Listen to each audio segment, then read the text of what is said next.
Cada vez que me empieza a llover información que afirman que algo terrible ha sucedido, inmediatamente tengo esa sensación. Especialmente cuando hay mucha información y viene de diferentes lados, y digamos de fuentes que aparentemente no se cruzan entre sí. Entonces, en el fondo, empiezo a darme cuenta de que me están engañando, o al menos están intentando engañarme. Aquí está el memorándum. Hablemos de este famoso memorándum entre Estados Unidos e Irán, que en los últimos 2 días, creo yo, se ha convertido en el documento más discutido y a la vez más desconocido. Es decir, nadie sabe qué contiene, al menos hasta ahora, ¿verdad? Pero todos lo discutían y todos lo criticaban. Ahora ya salió, bueno, todavía no salió, pero ya fue leído por un representante de la Casa Blanca, un periodista. Por eso se puede decir que sabemos, pues en un 95% sabemos lo que hay ahí, aunque quién sabe, tal vez haya algunos cambios hasta el día 19. Pero de todos modos vamos a revisar este documento, que es sorprendente porque no hay nada sorprendente en él. Bueno, está bien, el memorándum entre Estados Unidos e Irán. Lo que no está ahí es más importante que lo que sí está. Todo el mundo está discutiendo el acuerdo entre Estados Unidos e Irán, pero casi nadie notó lo principal, el documento que planean firmar en Suiza. El documento no obliga a Israel absolutamente a nada. Por eso no entiendo por qué y de qué se queja la mitad de Israel al respecto. Pero esto es como con el memorándum de Budapest, que nadie leyó, pero todos discutieron durante 20 años. Y era más fácil, solo tenías que ir a la computadora, escribir memorándum de Budapest y te aparece en cualquier idioma. No, nadie lo lee, pero todos lo discuten y lo critican. Y además dicen que ustedes están obligados a protegernos según el memorándum de Budapest. ¿Pero lo leyeron? No, pero yo sé. Bueno, está bien. Entonces, el documento que planean firmar en Suiza no obliga a Israel absolutamente a nada otra vez. Intentemos analizar el documento línea por línea y veremos quién realmente obtuvo libertad de acción en esta historia y quién quedó obligado. De inmediato, una aclaración importante, porque les prometí no confundir los hechos con las versiones. Lo que estamos analizando no es un documento firmado ni publicado aún por la Casa Blanca. Hasta ahora no existe un texto oficial. Existe una transcripción que la noche del 17 de junio fue leída a los periodistas por un representante de la administración de Trump. Y hay una versión anterior que se filtró antes a los medios de comunicación de habla árabe. Pues bien, CNN escribió hace poco que las formulaciones en estas dos versiones son diferentes, así que cómo entenderlo no lo sé. Pero tomaremos como base lo que nos llegó de la Casa Blanca con el periodista, ¿de acuerdo? En resumen, bueno, tengo una hipótesis, solo una hipótesis, no un hecho. Antes de que se leyera este texto, ya circulaban en la red versiones ajenas del documento, favorables para quienes querían presentar el acuerdo como una capitulación de Washington ante Teherán. Estoy seguro de que en árabe es la capitulación de Teherán ante Washington, es decir, en ambos lados intentan. Es posible que la administración haya publicado su propia versión precisamente para contrarrestar esas interpretaciones tóxicas con la suya, digamos, más precisa. ¿Qué es importante? El texto anunciado hoy es el más autorizado de todos los que existen, bueno, en el ámbito público. Sí, aunque todavía no es un documento firmado, la firma será el 19 de julio en Suiza. En resumen, dicho todo esto, ahora podemos empezar, como se dice, a analizar este asunto. Entonces, el acuerdo para poner fin a la guerra entre Estados Unidos e Irán puede, en la práctica, convertirse en la continuación de esa misma guerra para una tercera parte, porque Israel no firma este documento, por lo tanto formalmente no está obligado a nada. Israel no es parte del memorándum, damas y caballeros. Estados Unidos e Irán llegan a un acuerdo entre ellos y en su propio nombre. Eso significa que no hay nada en este texto que le prohíba a Israel continuar las operaciones contra Hamas, contra Hezbollah, contra cualquier estructura financiada por Irán. Y lo que es especialmente importante, busqué cuidadosamente y no encontré ni una sola línea que prohíba a Estados Unidos ayudar a Israel con armas, inteligencia, apoyo diplomático. Este documento ni siquiera trata ese tema. ¿Por qué hablé tanto sobre Israel? Porque de ahí vino una cantidad enorme de quejas, gritos y odio. No sé, ahí hay de todo. O sea, simplemente pensé que todos los ucranianos que escribían cosas malas sobre Trump se mudaron a Israel, se establecieron ahí y ahora escriben cosas malas desde allá. De manera simétrica, la misma lógica funciona en sentido contrario, solo para que quede claro. Aquellos a quienes llamamos aliados o proxies de Irán. Ahí están Hezbollah, hutíes y las milicias chiitas en Irak, y el memorándum. Tampoco lo firman. No están ahí. No se mencionan ahí. Irán puede prometer lo que sea por quien sea, pero legalmente no se puede vincular a quienes no firmaron. Resulta una fórmula muy conveniente. El documento solo vincula a quienes lo firmaron. Y las partes en conflicto en la región son 3 o 4 veces más que los firmantes. Adelante. Un punto curioso sobre la soberanía e integridad territorial del Líbano. A primera vista parece algo neutral, aburrido, diplomático. Eso de garantizamos, no garantizamos. Estamos de acuerdo en que el Líbano debe tener soberanía e integridad territorial. Está bien, muy bien. Pero si lo piensas bien, eso es exactamente lo que quiere Israel. Líbano, como Estado, sin un ejército extranjero en su territorio, sin Hezbollah, como fuerzas militares paralelas, sin armas iraníes en el sur del país. Pero Irán y Hezbollah, al firmar bajo la misma frase, es decir, firman, e Irán interpreta y Hezbollah también, sí, claramente le dan otro significado, Hezbollah como parte de la sociedad libanesa. Y el Estado no como una fuerza de ocupación que hay que retirar de ahí. Resulta que las partes del conflicto firman el mismo estatus, pero entienden esas palabras de manera completamente opuesta. Me va a parecer sumamente interesante ver cómo Teherán explica públicamente este punto a su audiencia en los próximos días. Porque explicarlo sin que una de las partes pierda la cara no será fácil. Y creo que lo hicieron a propósito, lo escribieron así para que se pueda explicar de diferentes maneras. El plazo del acuerdo final es de 60 días con la posibilidad de prorrogarlo por mutuo acuerdo de las partes. ¿Qué? En la práctica eso significa, siempre ha significado eso, ¿verdad? Pero no hay ningún plazo, solo fue una cifra al azar, dijeron 60 días. ¿Por qué? Para que la gente se calmara, ¿verdad? Solo existe el deseo de ambas partes de ganar tiempo. Y ahora, por ejemplo, quien necesita tiempo es Trump. Tal vez los iraníes también. Hasta las elecciones intermedias al Congreso en noviembre de 2026 no quedan tantos meses. Y un conflicto abierto y prolongado en Medio Oriente no es precisamente un regalo electoral para el partido en el poder. Tal vez Irán piensa que en estos 60, 80, 90, 120 días lograrán terminar de desarrollar la bomba atómica. Y después de eso, como dicen, estarán en la cima, por eso para ellos el tiempo también es importante. Puede ser, ¿no? Pero por así decirlo, vamos a tratar de vigilar esto y estar atentos desde todos los ángulos para que eso no suceda. Ahora pongan atención a la formulación sobre la retirada de las tropas. No de inmediato. Miren, los estadounidenses retiran sus tropas, sí, teóricamente sí, pero en la práctica solo 30 días después de la firma del acuerdo final. ¿Y usted ve ese acuerdo final? Yo todavía no lo veo. Después de 60 días lo extenderán otros 60 días luego, otros 60 días y después tal vez firmen el acuerdo final. Todo ese tiempo, las tropas estadounidenses, la flota y demás, en las cantidades que decidamos necesarias, estarán ahí. O sea, todo esto se puede posponer indefinidamente por acuerdo mutuo. ¿Y qué es un acuerdo mutuo? Pues yo quiero cancelar, pero nosotros no queremos cancelar. Eso es todo. No queda nada claro lo del acuerdo mutuo, ¿verdad? O sea, de hecho, Estados Unidos y sus aliados mantienen su presencia en la región por un tiempo indefinido. Exactamente hasta que las negociaciones sigan en curso, mientras continúan las negociaciones. Esto no es una violación del documento, así es como está escrito. Una vez más, sospecho seriamente que ambas partes se esforzaron en escribirlo de tal manera que confundiera a cada uno de los suyos.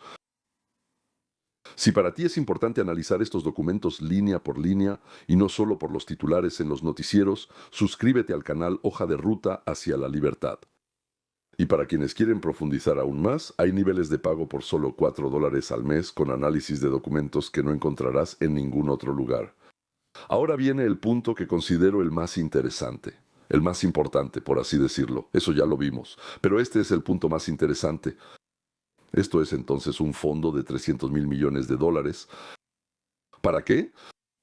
Para la reconstrucción y el desarrollo de Irán. Bien, leamos la redacción con atención. En ningún lado está escrito que Estados Unidos o los países del Golfo Pérsico estén obligados a transferir ese dinero a Ucrania, a alguien, a algún lugar. Esto no es una reparación, ni una contribución de guerra, ni un regalo para la parte perdedora. Entonces, ¿qué es? Según la letra del texto, es un mecanismo de inversión. Ahí se invierte bajo condiciones que aún deben acordarse. Y solo si esas condiciones son favorables para el inversionista. Ni siquiera se dice que ese dinero sea de los gobiernos. La formulación permite un fondo mixto, donde entra tanto capital estatal como privado de todo el mundo. Bueno, eso es más o menos lo que propusimos hacer en Ucrania.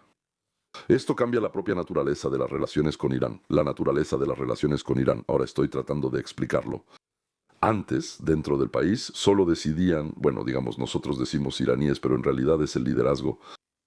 Lo que pasa con la economía era un asunto interno de ellos.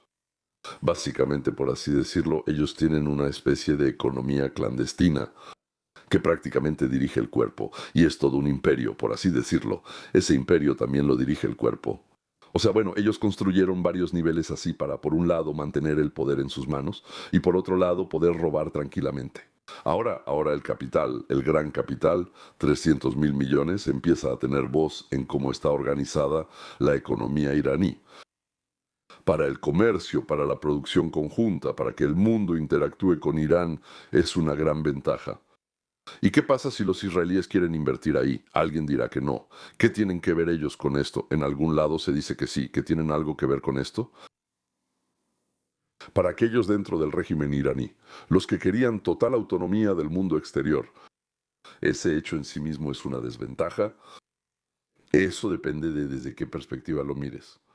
Pero como un mecanismo para abrir una economía cerrada, como un mecanismo para abrir una economía cerrada. Ese es uno de los puntos más constructivos de este memorándum. Es una de las formas más efectivas de reformar y reconstruir la economía. Entienden que es un enorme martillo que está completamente en manos de los inversionistas. En ningún lado está escrito que esto se transfiera a Irán ni por un segundo. Si Irán empieza a portarse mal, Irán tiene muchos petroleros. En cuanto arrestan algo, inmediatamente arrestan sus petroleros allá. Irán confirma que nunca producirá armas nucleares. Maravilloso. La pregunta es cómo se va a verificar esto. El texto no responde a esto en absoluto. Para nada. Al parecer, el mecanismo de control es algo que debe acordarse durante estos mismos 60 más 60 días. ¿Y qué pasará si Irán incumple sus promesas? Tampoco dice nada al respecto. Este es el mayor vacío en todo el memorándum, y es precisamente aquí donde se desarrollará la principal disputa en los próximos 2 meses. Y ahora, algo que nos concierne personalmente a cada uno de nosotros, damas y caballeros. ¿Quién alguna vez se fue de la Unión Soviética o de Rusia? El punto sobre el desbloqueo de los activos iraníes. ¿Por qué eso nos concierne? Miren con atención la lógica. El Estado en algún momento decidió que el dinero ajeno no es del todo ajeno. ¿Te suena familiar esa sensación, verdad? Muchos de nosotros crecimos en un sistema donde la propiedad del ciudadano era un concepto relativo. Dependía de lo que el Estado decidiera ese día. Si decidían quitarte algo, te lo quitaban. Si decidían, como se dice, quiero perdonar, quiero hacer otra cosa, lo hacían. Si quiero te condeno a muerte, si quiero te perdono, ¿verdad? Aquí es la misma lógica. Solo que es al revés. Si el dinero de Irán está bloqueado, en rigor eso debería haber pasado por un tribunal internacional. Estados Unidos demuestra el daño. Irán, por así decirlo, o realmente hizo algo, se le condena y paga, o demuestra que no hubo daño, y entonces se levanta el bloqueo. En el texto del memorándum eso no está en absoluto. Cero. Simplemente los activos se desbloquean durante las negociaciones. Es decir, sin una decisión judicial está cerrado, sin una decisión judicial está abierto, sin reconocimiento de culpa, sin explicación, con base en qué se congeló originalmente ese dinero. Porque Irán hacía algo que no nos gustaba, ¿verdad? Y ahora Estados Unidos va a hacer algo que no le va a gustar a Irán. Rechazo. Y aquí surge una posibilidad desagradable, simétrica. Si el dinero se puede congelar sin juicio solo porque no les gustó algo, ¿qué garantía hay de que Irán no aplique la misma lógica a esos mismos 300.000 millones de inversiones? Cuando ellos lleguen ahí nos dirán, no nos gusta lo que están haciendo, así de simple. Bueno, simplemente no les gustó, no están volando bien a la luna. Y no los va a devolver, se quedará con el dinero. O sea, claro, nadie va a pelear por ese dinero, no es territorio ni soberanía. Pero ahora empezarán, ya sea por decisión judicial o tal vez sin decisión, simplemente a detener sus barcos con su petróleo, como ya dije, ¿verdad? Entonces, en realidad, el lado débil, por eso hay que ser fuerte o hay que estar aliado con los fuertes. El lado débil siempre o casi siempre cede ante el fuerte. Incluso dejando de lado la cuestión legal de a quién pertenecían originalmente los activos congelados, el dinero al fondo de todos modos llega poco a poco, sin un calendario claro. Es decir, dieron 1.000 millones y vemos qué pasa. Eso es algo que deben tener en mente todos los que lean el titular sobre los 300.000 millones para Irán que les está regalando Estados Unidos. No está regalando nada a Estados Unidos ni son 300.000 millones. Si quieren recibir este tipo de análisis de documentos al día siguiente de la noticia y no una semana después en el resumen de las agencias, descarguen el libro gratuito en el enlace debajo del video. Esto les da acceso a videos diarios de 10 minutos directamente en su correo electrónico. Y ahora vamos a reunirlo todo. Así es como se ve el balance de este trato si lees el documento línea por línea y no solo los encabezados. Estados Unidos no da nada. El poder militar de los aliados, el derecho de ayudar a Israel, y nada de esto lo pierde Estados Unidos según el texto de los documentos. Irán renuncia a las armas nucleares, formalmente. Pero siempre. En papel. Pero ellos siempre rechazaron las armas nucleares y decían, no tenemos intención de producirlas. Pero algo se enriqueció no al 4 sino al 60. Uy, fue un accidente. ¿Cómo fue un accidente? Israel recibe total libertad de acción. Ningún compromiso de detener las operaciones contra Hamas, Hezbollah, la infraestructura iraní en la región. Cero, nada. Irán y los países de la región comienzan un trabajo conjunto de inversión. Precisamente, trabajo. No es caridad. Se ponen de acuerdo sobre la protección de las inversiones, las condiciones, a dónde irá el dinero. Es una base comercial. No es como decir, aquí tienen el dinero, hagan lo que quieran con él, incluso si quieren compren armas con ese dinero. Y lo más importante, no hay ninguna protección para las organizaciones terroristas allí.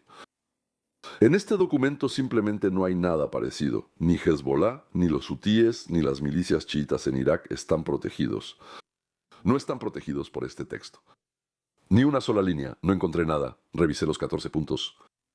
Por eso estoy viendo este documento incluso en su forma actual sin firmar con un optimismo cauteloso. No porque sea perfecto. Tiene más agujeros que una red para atrapar, no sé, delfines. Y tiene muchos agujeros, incluso en lo que respecta al control del programa nuclear y en el destino de los activos.